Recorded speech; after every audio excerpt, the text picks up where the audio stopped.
From Mayor Keith Summey's State of the City address on Thursday night to his own re-election bid, I speak exclusively with North Charleston City Council member Kenneth Skipper for a special edition of Quintin's Close-Ups.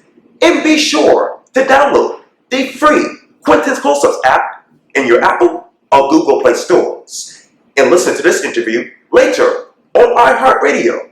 Kenneth Skipper, it is so good to meet you. Very nice to meet you too, Quintin. Very nice. I really appreciate this. I've enjoyed chatting with you here before we got started, That's so right. get to know you a little bit. Absolutely. And I know obviously you are a city councilman for North Charleston's District 9, and you just told me off camera that, hey, you've been doing this for at least 4 years. What is the biggest difference between 4 years ago and right now as far as being a council member? Well, like we were talking a minute ago, I've definitely learned a lot. I've really grown to appreciate what the city of North Charleston stands for. What programs the city of North Charleston has going on in the community, and the employees that work at the city of North Charleston. Very dedicated group of folks, truly care about what they're doing for the constituents and for the residents of North Charleston. I would say that would be my biggest takeaway from my 4 years, starting my fourth year on council. Just the level of caring that the whole city really has. What does North Charleston stand for right now in your mind? Well, the first thing that I think of is really the Low Country's economic engine. Not only is it the #1 retail city in the state, right, but between Boeing and Mercedes plants and the jobs that are in the city of North Charleston, it just creates an opportunity for all the residents and even people that live in the surrounding communities, because it's a thriving, vibrant city that continues to grow and continues to advance. Obviously, North Charleston Mayor Keith Summey will deliver his State of the City address tomorrow. What exactly do you want to hear from him? What should ring a bell for District 9 in your mind? Well, I think often we focus on the negative.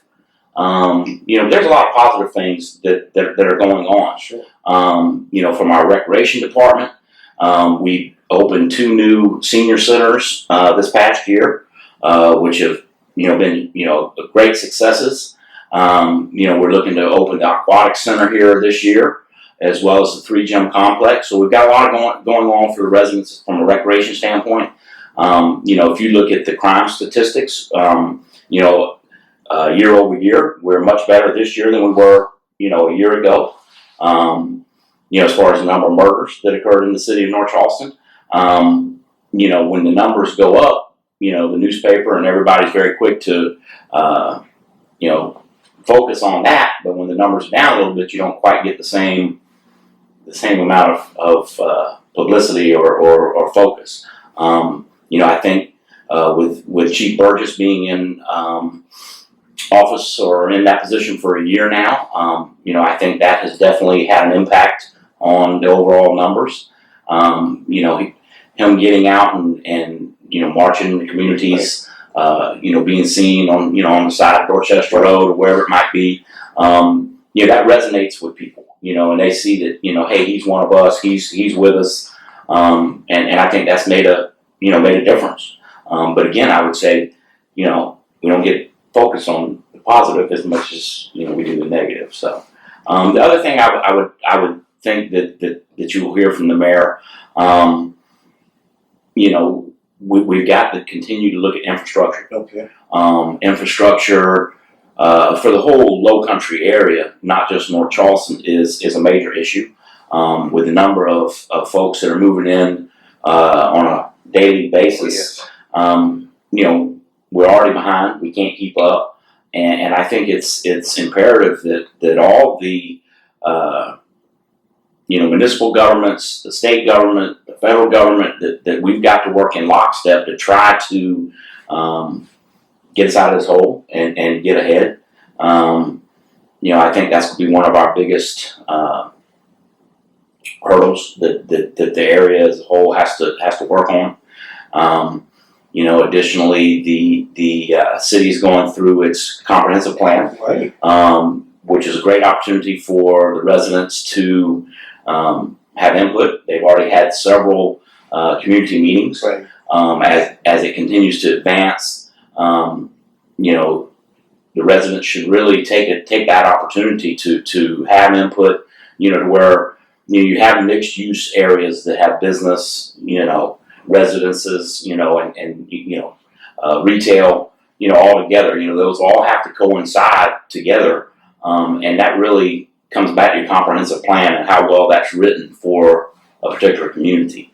You know, when North Charleston started, you know, being a city that's, you know, less than 50 years old, you know, a lot of the area that was incorporated into the city, you know, wasn't planned out, you know, so you have, you know, areas that, you know, aren't as planned as, say, a Westcott community or, you know, the upper end of Dorchester Road, which is in my district. So it's important that we get the comprehensive plan right so that in the next 10 years, you know, 15 years, we're, you know, going in the right direction.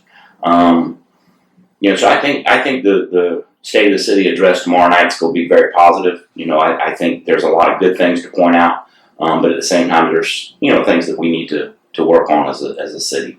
You talk about the residents and obviously serving that particular district, which is District 9. What is your state of the District 9 speech? That you know, we continue to thrive in that area, and basically it's the Dorchester Road corridor from Ashley Phosphate up to the, you know, Latson, you know, border. You know, we've got, you know, Westcott is the biggest area in there. Obviously, we've got a municipal run golf course that actually had its best physical year this past year. So that's a positive thing. You know, it's getting a lot of play, a lot of attention. You know, we have, you know, quite a number of retail shops up that way. You know, that would be the positive. The negatives would just be the traffic is horrendous. You know, in the mornings, people can sit for, you know, an hour easily. To include myself, some mornings I'll come out my neighborhood and it'll be, you know, 15 cars trying to get out onto Dorchester Road, and that really impacts people's quality of life. You know, you start your day that way and you end your day that way, and we've got to look at widening Westcott Boulevard. We've got to look at widening Patriot Boulevard. Those are two key arteries in that area in my district. Really, between my district and District 9, we're kind of, you know, overlap each other up there, or District 4 and District 9. You know, but really that infrastructure really would be at the forefront of the state of District 9's speech, you know, and how do we work with Dorchester County, because, you know, there's almost, you know, there's 25,000 plus residents of the city of North Charleston that live in Dorchester County. And it's imperative that Dorchester County works with us and works with us from, you know, a road standpoint and you know, funds from the CTC fund and everything to ensure that we get our share in the city to improve that infrastructure. And obviously, when you were talking to me off camera, you basically said, "Hey, I am running for re-election." Yes, sir. I'm definitely running for re-election. I guess this can be my official announcement. Exclusive. Exclusive. When you have an exclusive this morning. Yes, I am running again in November. You know, there's still some things that I would like to see through that I think are important, and it really goes to infrastructure. You know, and the other issue that I think as a whole that the city is going to have, to include our whole area, is the issue of affordable housing. You know, Charleston has grown so quickly and has become, you know, more and more affluent. You know, when I say Charleston, that, you know, incorporates North Charleston, Mount Pleasant, Somerville, right. You know, the full area. Yeah. You know, that we have to come up with a mechanism to ensure that we have enough affordable housing for folks to where we don't end up, you know, like Midtown Atlanta, that you know, they have forced, you know, all of their workers out. And there's nobody to work at all these places that they have because they can't get there because the traffic's so bad. And I would hate to see us, you know, move down that same road. So I think we have to come up with an affordable housing plan. and incorporate that. That's one of the issues and topics that we talk about with the comprehensive plan. Right. And how does that fit in with, everything, as far as the retail and the commercial and single family homes, apartments. Sure. It seems like every day there's a new apartment complex going up somewhere in our area. But it's gonna be a real issue that needs to be looked at, and there needs to be a plan, and I think that's important. How do you define affordable housing in 2019? That's a very difficult question to answer. Everybody has a different opinion of exactly what that is, and that's probably where we need to start as a city to try to come up with exactly what our definition is. What does affordable housing mean? Okay. And if we can come up with that definition as a whole, then everybody knows how to move forward. But defining it is not easy, because it's not necessarily just a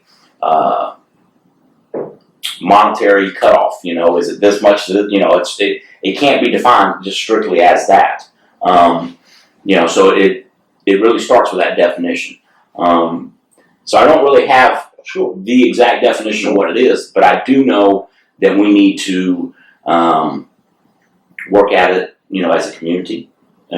Input from both the government side, from the constituent side, Okay. from the folks that are experts in planning and zoning. Sure. From all the different angles, and really come up with exactly what that definition is going to be for the city and how we move forward after that. How do you define Kenneth Skipper these days? Very busy. I do work. I run a intermodal trucking company. Have been in the port industry for over 20 years now. But I would define myself, first as a proud family person. I'm very proud of both my children. I have a son that's going to graduate from the University of South Carolina in May. So, I will get a pay raise because he'll be 10. And I have a daughter that's at North Charleston High School, and, been married to my wife now, for over 20 years. And, so I'd say family. My faith is very important to me as well. Been a long-time member at North Charleston United Methodist Church. So just involved in a lot of different activities, different things. So I would say I would define myself as busy. Same here with me. Yes, I understand that. If I don't get the appointment put on my phone, sometimes I'll forget. I'll be in trouble. So, Yeah, I understand. Thank God for these phones. That's right. You really become reliant on them. Oh, yes, you're right about that. That's right. Yeah. So, Well, Kenneth Skipper, thank you so much for your time. I really, really appreciate this. well, I appreciate it. I enjoyed talking with you, and look forward to doing it again. Yes. Maybe after the election, hopefully I'll be successful and gain enough support to be reelected, and we can sit down and look at, where we're going in the future and where the city's going. So I'll be right here. all right, I appreciate it very much. Anytime. All right, thank you, sir. Thank you. Enjoyed it. Yes, sir.